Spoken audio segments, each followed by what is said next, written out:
Hello everyone, I am नवीन कुमार और यहाँ पर एक कंपनी है जिसका आईपीओ आने वाला है। उस कंपनी में ये कंपनी है शेडोफेक्स। इसका मेन बोर्ड का आईपीओ आ रहा है। लगभग कंपनी की जो साइज़ है वो 7,000 करोड़ रुपए के आसपास की है। 7,168 करोड़। और 20 जनवरी से 22 जनवरी के बीच में इसका आईपीओ खुलने वाला। 124 का इन्होंने आईपीओ में कट ऑफ प्राइस सेट किया है। 1900 करोड़ रुपए उठाना चाह रही है ये कंपनी और साथ में ही 1000 करोड़ रुपए तो कंपनी के पास में जा रहे हैं। 900 करोड़ रुपए के आसपास में कंपनी ये जो इनिशियल शेयर होल्डर्स हैं जिन्होंने पहले कंपनी में पैसे लगा दिए सीसीपीएस के थ्रू वगैरह, तो वो जो है अपना स्टेक यहाँ पर बेच रही है। इसमें फ्लिपकार्ट का नाम भी शामिल है। फ्लिपकार्ट भी यहाँ पर अपनी लगभग 40% के आसपास में होल्डिंग बेच रहा है इस आईपीओ के माध्यम से और उसके पास में 1000 करोड़ के शेयर्स पड़े हुए हैं आज के हिसाब से लगभग। एंड लगभग 400 करोड़ के यहाँ पर इस आईपीओ के थ्रू बेच रहा है। तो काफ़ी अच्छा खासा स्टेक फ्लिपकार्ट भी इस कंपनी से बेच रहा है, निकाल रहा है। तो लगभग जो शेयर होल्डर्स के पास में जा रहे हैं उसमें से आधा के आसपास तो कम अकेला फ्लिपकार्ट ही बेच रहा है। बाकी दूसरे प्लेयर्स भी हैं, वो भी यहाँ पर अपना स्टेक बेच रहे हैं। नेक्स्ट यहाँ पर इस कंपनी करती क्या है ये पर्टिकुलरली कंपनी, तो ये एसेट लाइट मॉडल के ऊपर में काम करती है और लॉजिस्टिक्स के अंदर में काम करती है। किस तरीके से? ये कुछ भी ओन नहीं करती है, सब कुछ इसके पास में उधारी का है। ये बेसिकली इसने टाई अप कर रखे हैं फ्लिपकार्ट, मीशो, ये जितने भी ई कॉमर्स प्लेटफॉर्म्स हैं, अमेजोन वगैरह, जिसके थ्रू, और ये जो हाइपर लोकल डिलीवरी वाले हैं इनके साथ में भी इन्होंने ब्लिंकिट वगैरह इनके साथ टाई अप कर रखे हैं और ये जो सामान है एक जगह से उठा के दूसरी जगह पहुंचाते हैं। बट द पॉइंट इज कि इनके पास में ना तो खुद के वेयर हाउसेस है, ना खुद के इनके पास में व्हीकल्स हैं।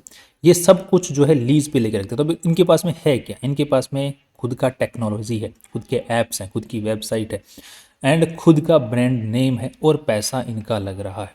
अब मैं मान के चलिए कि इनको वेयर हाउस की ज़रूरत है तो वेयर हाउस इन्होंने किराए पे ले लिया, बाद में उसके अंदर में थोड़े बहुत जो चेंजेस होते हैं वो करवा लिए और बाद में उसका किराया भरते हैं। तो वो वेयर हाउस ओन नहीं कर रहे हैं, किराए के ऊपर मिल रहा है। गाड़ियाँ हैं, इनको गाड़ियों की ज़रूरत है तो ये इन्होंने टाई अप्स कर रखे हैं। इन्होंने स्टोर्स खोले हुए तो वहाँ पर इन्होंने किराए पे स्टोर्स ले लिए हैं। इनको व्हीकल्स की ज़रूरत है तो किराए पे व्हीकल्स ले लिए हैं।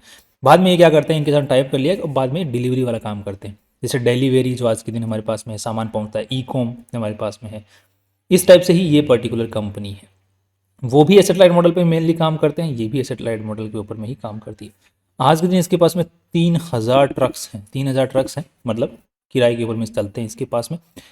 बेसिकली ये जो किराए पे भी लेते हैं तो अल्टीमेटली काम जो है ये कंपनी के लिए ही करते हैं, राइट। तो आज के दिन ये लगभग 15,000 पिन कोड्स तक ये आज के दिन अप्रोचेबल है, मतलब इनका जो सामान है ये डिलीवर करते हैं। 4-4,500 एम्प्लॉइज़ टोटल मिला के इसके अंदर में काम कर रहे हैं। कॉन्ट्रैक्ट वर्कर्स जिनको हमको गिग वर्कर्स भी मेनली बोलते हैं, जो कि जिनको डिलीवरी वाले पार्टनर्स भी बोलते हैं, वो 17-18 हज़ार लोग इसमें काम कर रहे हैं, जुड़े हुए हैं। क्योंकि डेली बेसिस के ऊपर में काम होता है, मिलियंस ऑफ जो ऑर्डर्स होते हैं डेली बेसिस के ऊपर में डिलीवर करने पड़ते हैं। तो इतने लोग इसके साथ में जुड़े हुए हैं आज के दिन। That's nice, that's very good.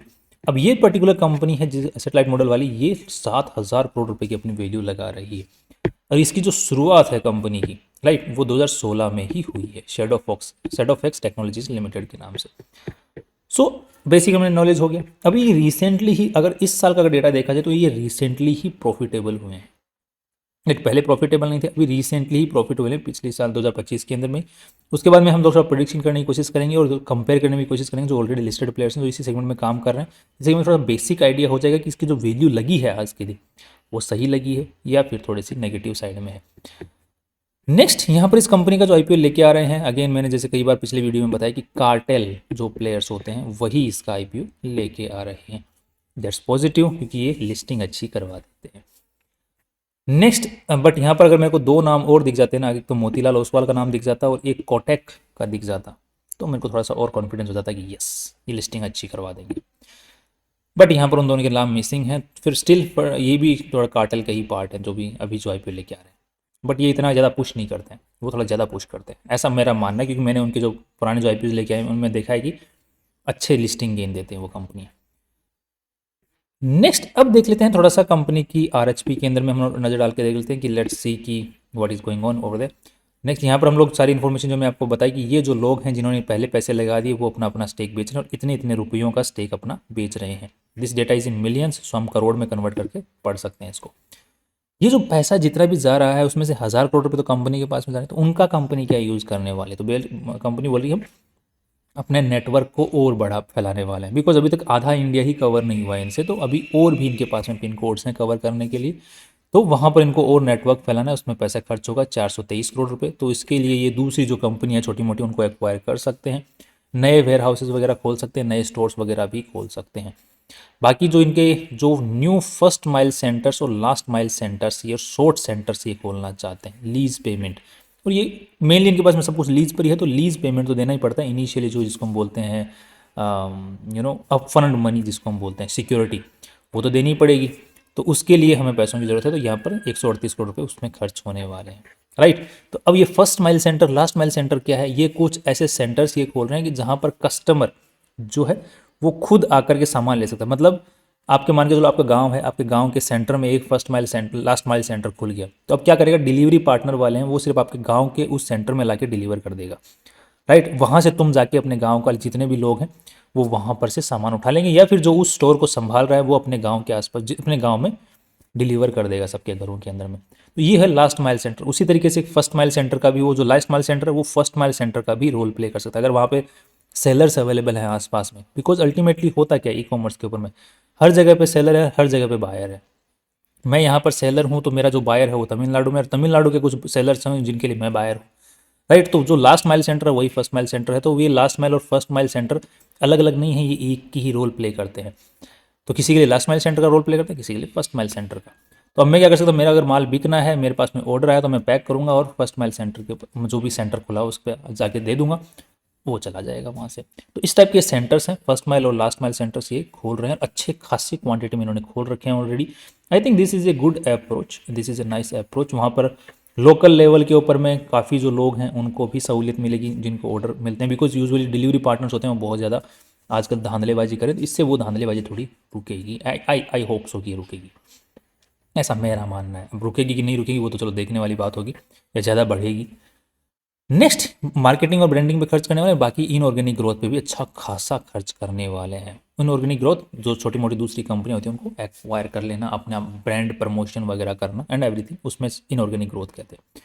और एक्विजिशंस करने वाले हैं, ओके, तो इनऑर्गेनिक एक्विजिशंस करने वाले हैं, मतलब एक्वायर करेंगे दूसरी छोटे मोटे प्लेयर्स को।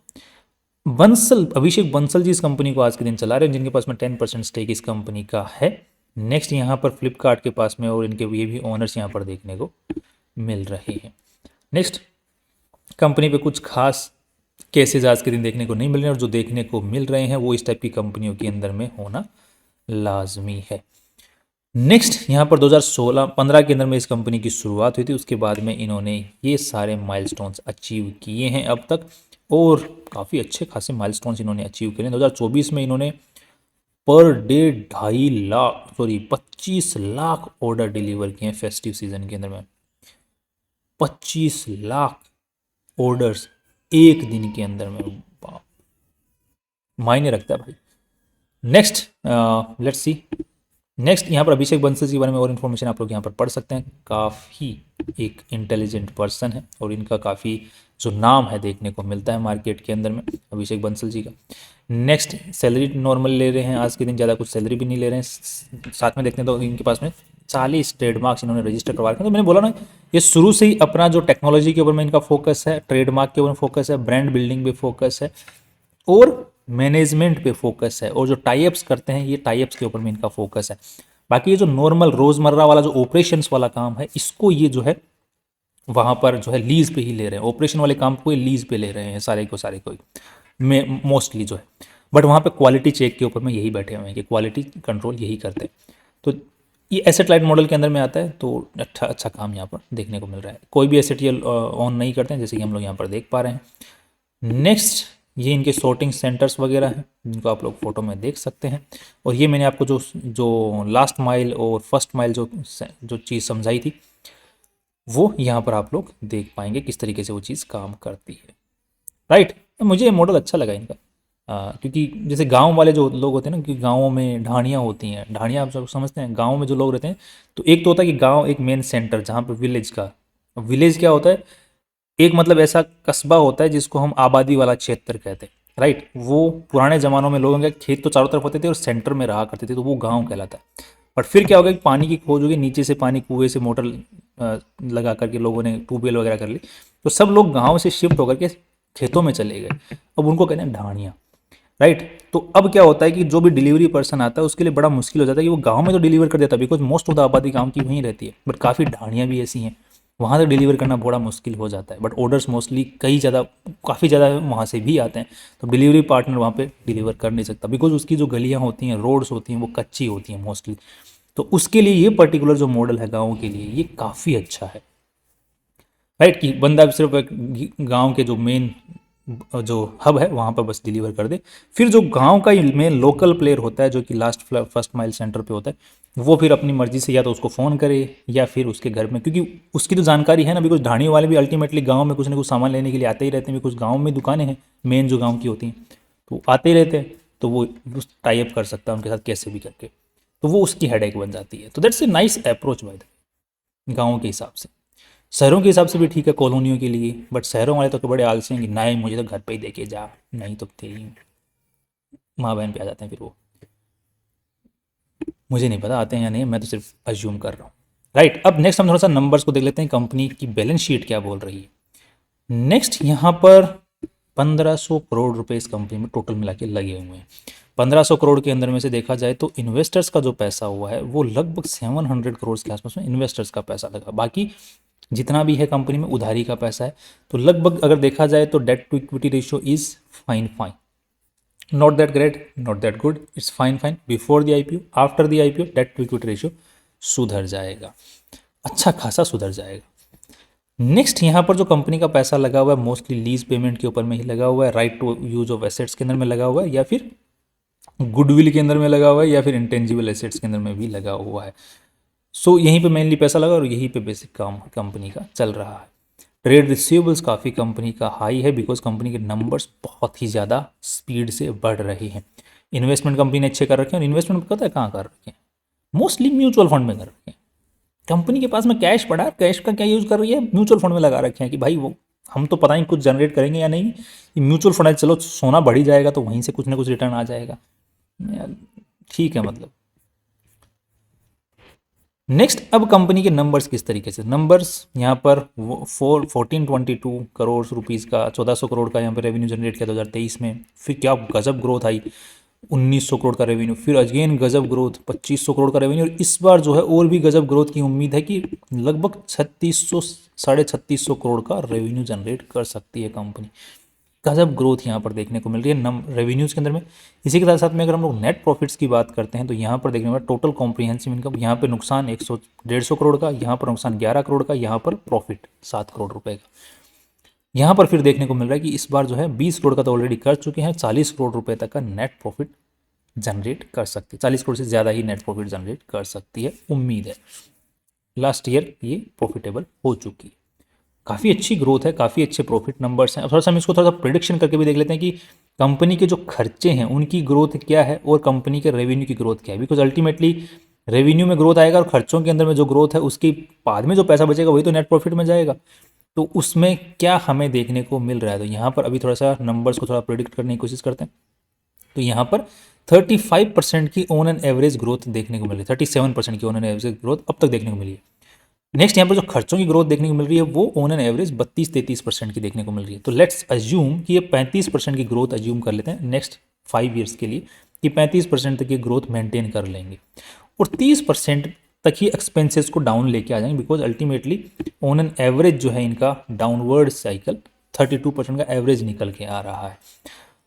तो 30% के आसपास का जो है कंट्रोल कर लेंगे, उम्मीद है ऐसी। तो उसको अगर हम लोग वो फ्यूचर फोरकास्ट में लेके चलते हैं तो अगले 2 साल के अंदर में कंपनी का नेट प्रॉफिट लगभग 500 करोड़ तक जनरेट कर सकती है, 500 crore net profit. That's huge number. 500 crore के हिसाब से हो गया कि आज की वैल्यू के हिसाब से अगर देखा जाए तो वो 13 का पी रेशियो बनता है, 14 का पी रेशियो बनता है। 14 का पी रेशियो बहुत ही अच्छा माना जाता है, राइट, वो भी इस टाइप की कंपनी के लिए देखा जाए तो काफ़ी अच्छा माना जाता है। तो आज के हिसाब से तो जो पी रेशियो है वो खराब है, बट फ्यूचरिस्टिक वैल्यू जो कि हम लोग एक्सपेंसेस और रेवेन्यूज़ को ग्रोथ के हिसाब से देखा उसके हिसाब से पी रेशियो अच्छा निकल के आ रहा है। अब कई भाइयों का एक सवाल हो सकता है कि यार रिसेंट के हिसाब से तो यहाँ पर ग्रोथ और एक्सपेंसेस में ग्रोथ अच्छी खासी देखने को मिल रही है, आपने एज्यूम 35% ही क्यों किया, बिकॉज हमने एक थोड़ा सा कंजर्वेटिव नंबर लेके चल रहे हैं, राइट, बिकॉज अल्टीमेटली जो कंपनी के रेवेन्यू ग्रोथ है वो एक्सपेंसेस की ग्रोथ के साथ में देख रहे हो थोड़ा सा नीचे की तरफ में ही शिफ्ट होके चल रहा है। हम लोग अज्यूम करके चल रहे हैं कि 5%, तो इसको हम लोग 32% पे अगर आप लोग इसको करोगे तो भी देखने को मिल रहा है कि 300 करोड़ तक का नेट प्रॉफिट जनरेट कर सकते हैं अगले 2 साल में। तो 300 करोड़ के हिसाब से भी देखा जाए तो 23 के आसपास का पी रेशियो देखने को मिलता है, जिसको यकीन अच्छी बात है। जिसको हम लोग कंपेयर करके देखते हैं ऑलरेडी जो लिस्टेड कंपनी है, तो ब्लू डार्ट एक्सप्रेस को साथ में देखो, डिलीवरी के साथ में देखो, डिलीवरी का 30,000 करोड़ की वैल्यू है, ब्लू डार्ट एक्सप्रेस को 13,000 करोड़ की वैल्यू दे रखी है। तो इसको हम लोग थोड़ा सा रेवेन्यू के हिसाब से देख लेते हैं कि रेवेन्यू नंबर्स के हिसाब से क्या मार्केट इस कंपनी को भी वैल्यू दे सकता है। तो इसका जो है इस साल जो है लगभग 3500 करोड़ का रेवेन्यू जनरेट कर लेगी, राइट, 3600 करोड़ रुपए का। 3600 करोड़ के हिसाब से इसने वैल्यू लगाई है अपनी डबल, जो आईपीओ वाली कंपनी इसने अपनी डबल वैल्यू लगाई है रेवेन्यू के हिसाब से, ईयरली रेवेन्यू जो एक्सपेक्टेड है। इनको अगर हम लोग देखते हैं ब्लू डार्ट को, तो इनका क्या देखने को मिल रहा है क्वार्टरली बेसिस के अंदर में इन्होंने 1500 तो लगभग 3000, तो लगभग 3000 6000 का 12,000 करोड़ रुपए, तो इन्होंने भी वही वैल्यू लगा रखी है। अगर हम लोग डिलीवरी की बात करते हैं तो क्या ये प्रॉफिटेबल है ब्लू डार्ट एक्सप्रेस, तो यहाँ पर चेक करने को मिल रहा है कि यस प्रॉफिटेबल है, दैट इज नाइस।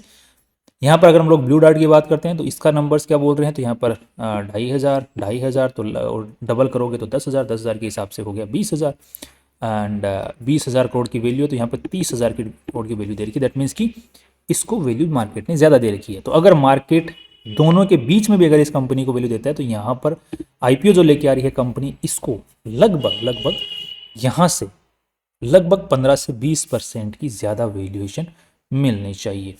उम्मीद ऐसी है, ऐसी मिलनी चाहिए, बिकॉज ग्रोथ अच्छी है जो कि डिलीवरी के हिसाब से देखने को मिल रही है, और एक्सपेंसेस के ऊपर में कंट्रोल भी थोड़ा ठीक ठाक सा देखने को मिल रहा है। अल्टीमेटली ब्रांड बिल्डिंग पे काम कर रहे हैं, और एक्सपेंशन काफ़ी भयंकर तरीके से, और नए एक्सपेरिमेंट्स भी कर रहे हैं। तो एक्सपेरिमेंट्स में अगर फेल हो जाते हैं तो गड़बड़ हो सकती है यहाँ पर, but I think these kind of experiments India needs as of now. तो I am positive in the longer run and in the listing gain. Shorter run के अंदर में किस तरीके से ये करेगी उसको आप लोग क्या कर सकते हैं, अपने जो आईपीओ स्ट्रेटेजी बनी हुई है उसको हम फॉलो कर सकते हैं, अगर इसका हमें आईपीओ मिल जाता है तो। अगर नहीं भी मिलता है तो भी हम आईपीओ स्ट्रेटेजी को फॉलो कर सकते हैं, उसमें एक प्रोविजन है, उसका लिंक मैंने डिस्क्रिप्शन में दे रखा है। बाकी आप लोगों को अगर स्टॉक मार्केट सीखना है तो हमारा ऑलरेडी कोर्स चल रहा है, जिसको आप लोग ज्वाइन कर सकते हैं, एंड उसका जो मैंने लिंक है वो मैंने डिस्क्रिप्शन में दे रखा है, राइट। That's all. कल फिर मिलता है नई वीडियो के साथ। Finally see you tomorrow.